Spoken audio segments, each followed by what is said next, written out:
When I got cast, I had hair like this, and Bill liked it, and so I've had hair like this for 4 years now on the show. I don't wear it like this anymore, but in my real life, when I got the show, this is how I wore it, because it was it was kind of semi in style then. Now I think people are over it, but JD's not. I was waiting tables at a French-Vietnamese restaurant, and I was auditioning, and my very first audition for Scrubs was in New York. I happened to be in New York visiting my family, and I was out partying with a bunch of my friends, and I forgot that I had this audition.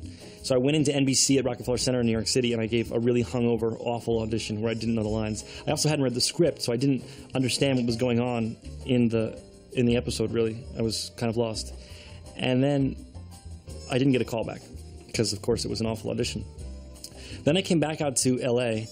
Bill has a different version of the story, but my version is this. Then I came back out to L.A., and they said they have a new casting director, and they don't really remember if you came in or not. So I say you just go in again, this time be more prepared.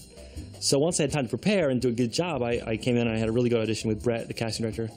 And then he brought me back for Bill.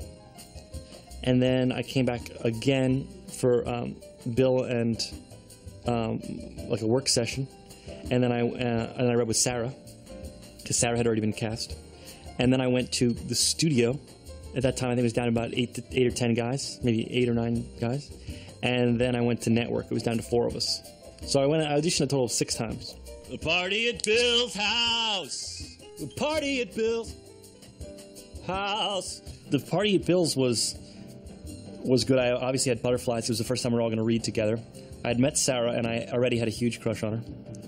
And I met Donald at the bar. Donald came right up and put his arm around me, and me and Sarah, I remember being at the bar, and Donald came up and put his arms around me and Sarah, and it was kind of a really cool moment. I met everybody. I met Johnny C., and he said for the first time, the first of many times, he said, "There's 5 good ones for you," which is how he shakes people's hands. "There's 5 good ones for you." That was the first thing he said to me. And, of course, I'd seen him in many, many movies. And the whole cast was there, and then there were guys like Neil who were just supposed to do cameos in the pilot, and Sam Lloyd, the lawyer, and so we met those guys, and they were so funny. We couldn't believe that they only had like one line in the show, and of course they were funny enough that Bill kept bringing them back and bringing them back. We just cracked each other up.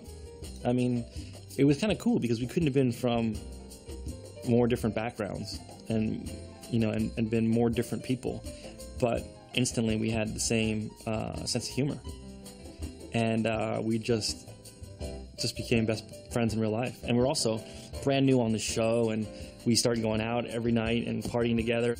We were so excited. We were like getting into the clubs that we never could get into, and we never had I never had $1 to my name, and all of a sudden we had some money in our pocket, and the first year was a really fun time for me and Donald.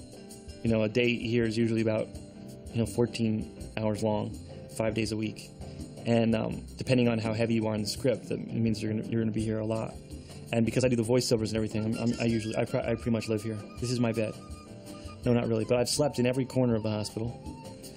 I know this place like the back of my head. Wait, I don't know the back of my head. I know this place well.